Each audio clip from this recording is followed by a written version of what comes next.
here. Jay, come here. Jay, this is for you. Take it. Here. This is for you. This is for you. She's scared her. Come on. She's my daughter. Leave her alone.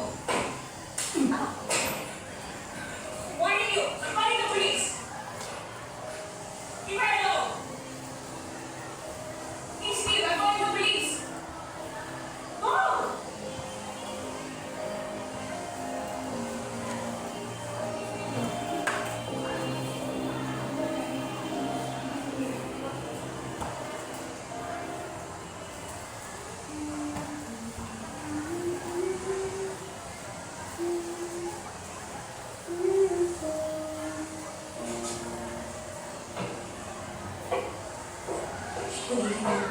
She's there.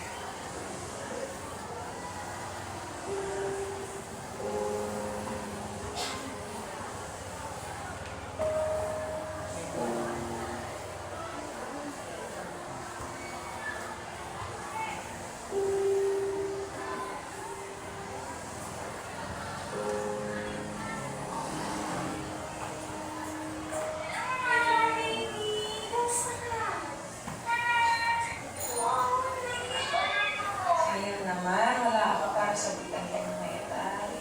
Proud na proud ako sa'yo. Ayan.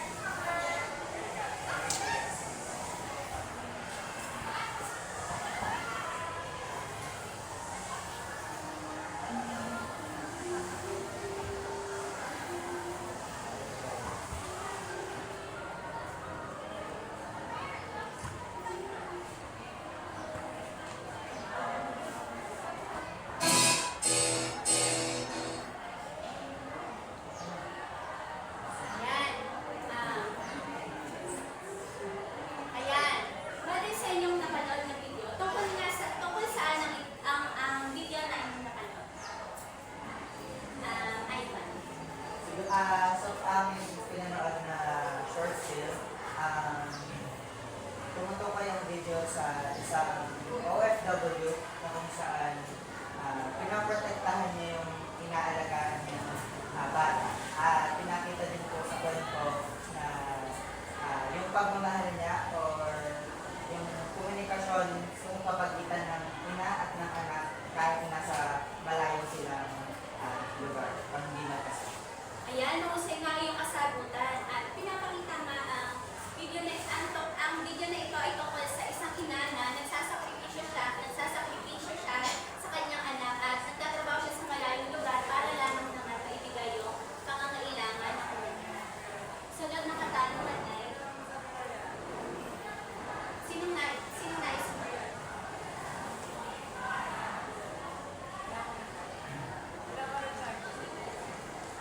Brad. Pakibasa. Paano mo ba pinakita ng ina lubos ang pagmamahal sa kanya? Pinakita ng kanyang ina ang pagmamahal sa kanyang anak dahil gusto makita lang siya ay nanggagad sa ating niya po. Walang ina ang nakikita sa kanyang anak para sa kanyang anak para sa ibang mga para sa kanyang anak. At sa pamagitan po ng po niya. Yan, tama nga ang iyong kasagutan.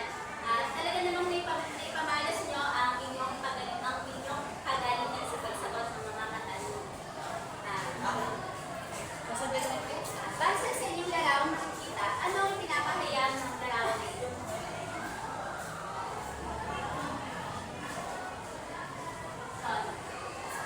Mula sa larawan nasa unahan, siguro ang pinakahayag ng larawan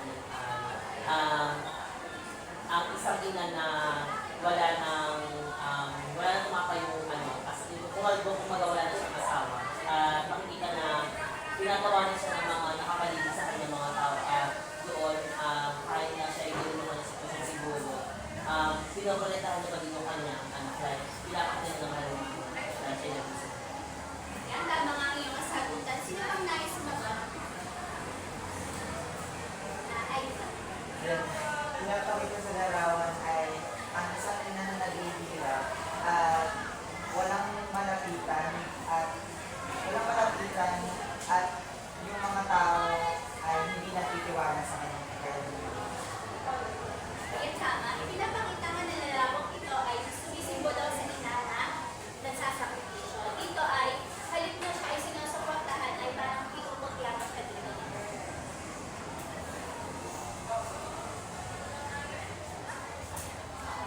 At ito nga ay may kinalaman sa ating tatalakayin ngayong araw dito. Bago yan, isipahin muna natin ang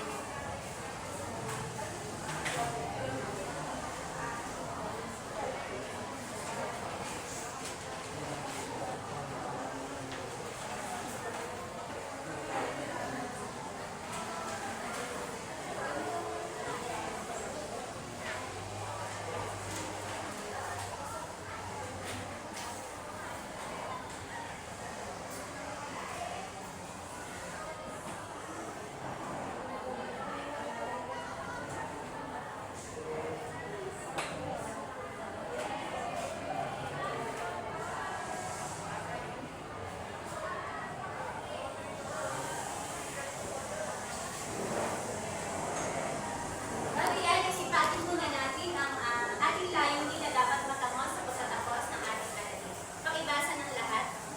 Sa pagtatapos ng aralin, kami ay inaasahan na natutukoy ang kahalagahan ng pantay na pagtingin sa bawat tao, anuman ang kalagayan sa buhay. Naiisa-isa ang pagkakasunod-sunod ng mga pangyayari sa maiging kwento. Nakabubuo ng malikhaing paglalahad ng sariling opinyon sa pamamagitan ng inaaksyon. Yan. At ngayon na ay meron akong trivia para sa inyo. Alam niyo ba na ang malikhaing kwento na si Tingkaw ni Isabela Sobrega ay isang makapangyarihang kwento na nagpapakita ng magiging sakripisyo at pagmamahal ng isang ina sa kabila ng kahirapan. Ang pangalan ni Tingkaw ay maaaring sumimbolo sa kalapati o dog, isang sagisag na kapayapaan at kadalisayan. Ang sumisimbolo sa kanyang pangalan ay nagbibigay ng mas malalim na kahulugan sa kwento na naging tulay upang maunawaan ang kabutihan at sakripisyo at taglay ng bawat ina. Yan. Bago ko nga formal na buksan ang aking talakayan, ay may inahanda mo na ulit na isang video. Ito nga yung kwento ni Tingkaw. Manood at makinig ng maayos na mapagtagumpayan ng masagot ang aking mga katanungan ngayong yan.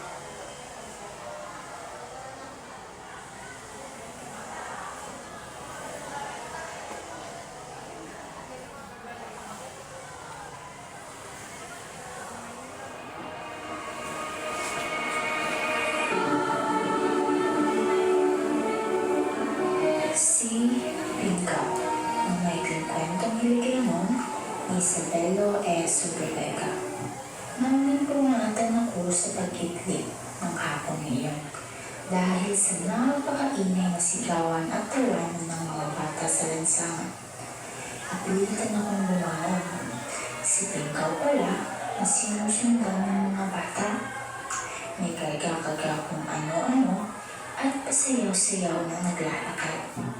Kula-gulanit ang kanyang damit ng ulit ng tinagpian at ang isang pa ay may medyas na marahil ay asul o berde. Hindi ko matiyak dahil malayo-layo na rin ang kanyang kinaroroonan. Hoy, Tingkaw! Sigaw ng mga batang nakasalong abot-tuhod. Kumanta ka ba ng Black Slap? Sige na, Tingkaw! Ang joke ng ikapang mga bata. Ayaw ko nga, niya ako. Pakem ang sagot ni Tingkaw. Kung ayaw mo, agawin namin mga anak mo. Nakagising ang sambat ng pinakamalaki sa lahat at tumambang aagawin ang karga ni Tingkaw. Umatas ang babae at nagpitan pamagata sa kanyang karga. Nagsigaw ang mga bata habang kasayaw-sayaw pinalilibutan si Tingkaw. Sige, gawin natin ang banana! Sabi nila, sabay halakha. Maya-maya, nakita kong sumalampak si Tingkaw. Huwag na naman po niyanay ko. Gusto po kayo kay Mayor. Tuloy pa rin ang panunodyo ng mga bata. Naawa ako at nainis sa mga bata, kaya't siniluan ko sila upang takutin.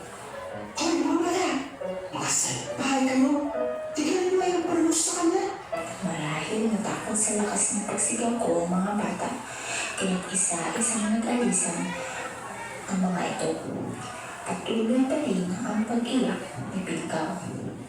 Natigilan ako at naalala ko ang Pingkaw na dating kapitbahay namin sa tambakan nang hindi pa yun nababaliw. Mahirap ang pamumuhay ni Pingkaw at ang kanyang 3 anak. Tanging pamamasuran lamang ang kinabubuhay nila. Gayunpaman, positibo pa rin ang pananaw ni Pingkaw sa buhay. Masaya siyang nangangalakal. Ang mga bagay na mapakikinabangan ay inuuwi pa rin niya sa kanila. Sa basurahan na rin siya minsan kumukuha ng kanilang pagkain. Si Poray ang panganay ni Pingkaw ng lapis na pagkapayat. Si Basing naman ang ikalawa na isang lungal. Si Takoy naman ang bunso na pinakagwapo sa lahat. Dahil sa iba-ibang itsura ng mga anak, nababalita ang iba-iba raw ang ama ng mga anak niya. Hindi naman ito pinansin ni Pingkaw. Mahal na mahal ni Pingkaw ang kanyang mga anak. Ika pa niya, Ang mga bata, hindi kailangang paluin. Sapat lang sabihin sila ng mapamalay. Iba ang batang nakikinig sa magulang dahil sa pagkahanap ng mahal. Ang batang kusaktan, susunod siya sa iyo subalit pagre-rebelde at pagkikingpin ng sama na loob. kahit sa kahirapan ng buhay, minsan hindi nga naisip na umasa sa tulong ng iba. Dahil ika pa niya, Bakit iasa mo sa kamahalan ng tipo ng buhay? Malakas at masigil pa naman ako sa pagpinag ng akong kalipot upang maging palagaling.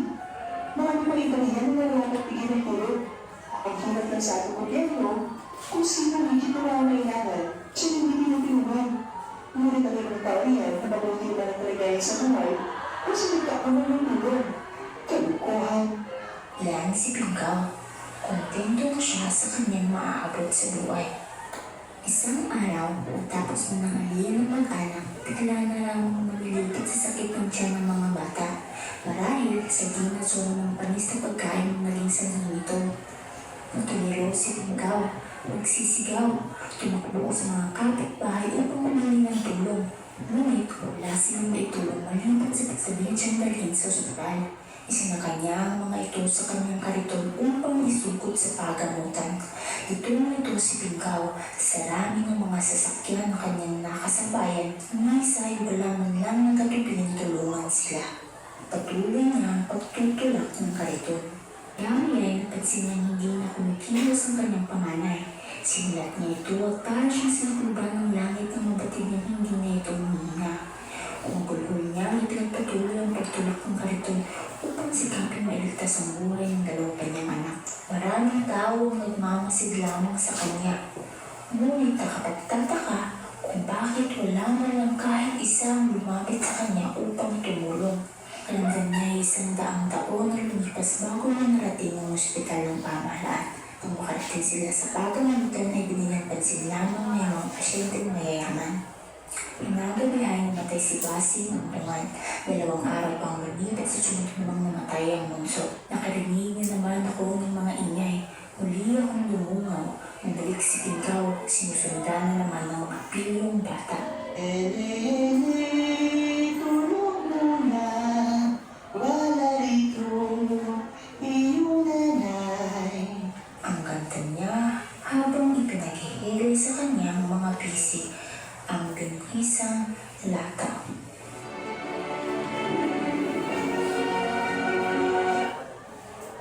Ayan. Diyan na natatapos yung yung kwento na si Pingkaw. Kung talaga may naintindihan kayo sa kwento ni Pingkaw ay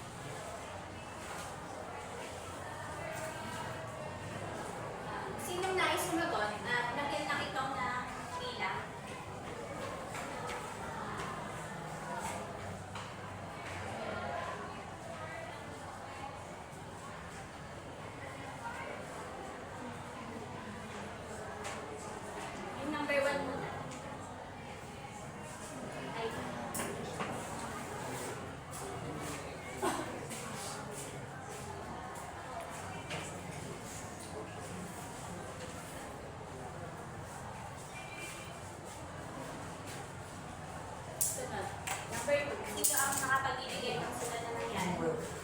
Yeah.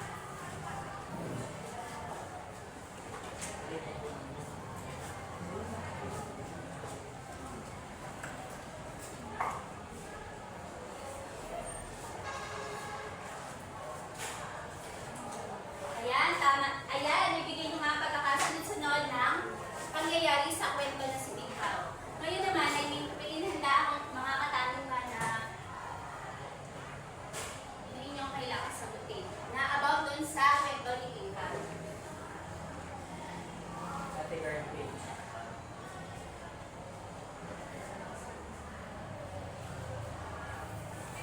Ano ang mga pagsubok pakibasa ng katanungan? Ano ang mga pagsubok ang hirap ikaw sa kanyang buhay? Sino ang nais mo? Paul. Ang mga pagsubok ng narating ikaw sa kanyang buhay maliban sa pagkamatay ng kanyang anak dahil sa pagsikip ng tiyan dahil sa kagutuman ay pinaharap din ng pagsubok ni ikaw ay ang kanyang mentalidad na kung saan gawing bahagi ay nawalan siya sa katunuan kung kaya ginawa niyang anak ay ang binisan. Yan, tama. Mahusay ang iyong kasagutan. Sinong nais pang gusto sumagot? Ivan? Yun, isa pa sa mga pagsubok na hinarap ni Tingkaw ay yung nag-aagaw buhay ang kanyang mga anak at habang tinatakas niya ito ay merong mga nakapakitang tao na subalit yung mga nakapakitang tao na yun ay hindi siya tinulungan at tinatawanan pa ang pamilya ng ito. Yan, mahusay ang iyong kasagutan, Jonar. Isa pa na pinaharap ni Tingkaw ay nung nalaman niya magkakaiba yung itsura ng kanyang mga anak, ang dito inisip na mga tao or mga siguro mga kapitbahay niya na iba-iba daw yung naging asawa or naging ama. Iba-iba daw ang ama ng mga anak mo. Yan, tama nga yung mga kasagutan. Ang sunod na tanong ay pakibasa ng Paano Maaaring may ugnay ang kwento sa mga isyong panlipunan sa kasalukuyan. Sino nais sumagot? Jonar? Yan, kapunod ng Puma, una ko na isagot. Siguro, marahil sa mga tao, makikita natin na talaga may diskriminasyon pagdating sa ganung mga bagay. Sapagkat, kumari meron kang mga anak na iba-ibang itsura, tapos iba-iba yung sinasagasan sila ng mga edad. Dito, makikitaan natin ang panghusga. Ang sasabihin nila na hanggang ngayon nangyayari pa rin sa kasalukuyan, sasabihin nila na iba-iba yung naging ama ng mga anak or naging pokok siya nung dalaga siya, kaya gano'n. At doon makikita natin kung paano siya may ugnay sa ating panlipunan o sa ating isyong panlipunan din sa ating kasalukuyan. Sino nais pang sumagot? Ng Rose? Ano po, kung makikita ko na dun sa kwento ay yung kahirapan ng karaniwan po sa Pilipinas. Sa kung saan dun po, yung pamilya ng Tingkaw ay salat sa lahat. Salat sa pagkain at dun po sa tinitirhan nila, makikita po nyo na sila po ay isa sa mahirap na pamilya. Sino nais pang sumagot? Ivan? Ito, isa rin po sa mga masasagot ko po ay yung kawalan ng disiplina o tuturo ng disiplina sa ating mga kabataan. Kung saan ang mga kabataan ay kapag nakita ng isang taong kapansanan ay aasarin itong tuksuhin at pagtatawanan pa. Yan, napakahusay na yung mga kasagutan. Sunod na tanong ay pakibasa. Paano nagiging makabuluhan ang bawat sakripisyo ng isang ina sa paglaki ng kanyang mga anak? Sino nais sumagot sa katanungan? Paul? Ayun. Yung sa base din sa kwento, sa kabila ng kanilang estado sa buhay, hindi nakalimutan, hindi ikaw palagi din sa maayos na pamamaraan ang kanyang mga anak. Lumaki ito ng mabuti at nakaayon sa magandang asal. Kumbaga, kahit nahirap sila sa buhay, hindi sila naging magnakaw para sa mga. Yan, sino pang nais sumagot? Jonar? Dadalaan, ang hirap man lang ng panguhay mula din sa kwento video na ating napanood. Dito hindi nawala yung pagmamahal ng isang anak mula sa kanyang mga anak.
Isinisiwalat sa bawat patak ng pawis at luha, alang-alang sa kapakanan ng kanyang supli.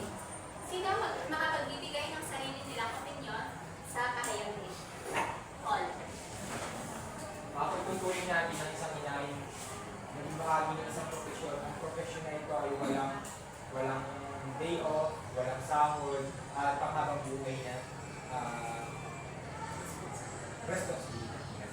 Yan, tama. Sino pang nais sumagot? Jonar? Ang siguro para sa akin ay mula din sa pahayag na yan ay masasabi ko na isang ina, isang bayani ng ating buhay sapagkat hindi natin makikita ng isang mag-ina na kahinaan mula sa kanyang mga mukha o sa kanyang mga kilos o gawin. Ngunit makikita natin kung paano siya nagpapakaina o nagpapakasasa sa trabaho upang mabigyan lamang ng responsibility ng magandang buhay o maibigay lamang ang gusto ng kanyang mag-ina. At masasabi ko din na katulad nga nung lagi sa isang pelikula, hindi pa man daw nagkakamali ang isang anak ay napatawad daw ng kanyang ina. Tama nga, yun. Kasagutan, napakahusay. Ngayon, may nag-aakot sa akin katanungan. Tungkol saan nga ang ating pinag-aralan ngayong araw na ito?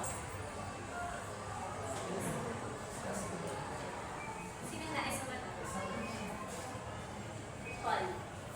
Ang pinag-aralan po natin sa araw na ito ay tungkol sa mantinikaw at tinalangin din po natin kung ano nga ba yung sakripisyo at gabahin ng isang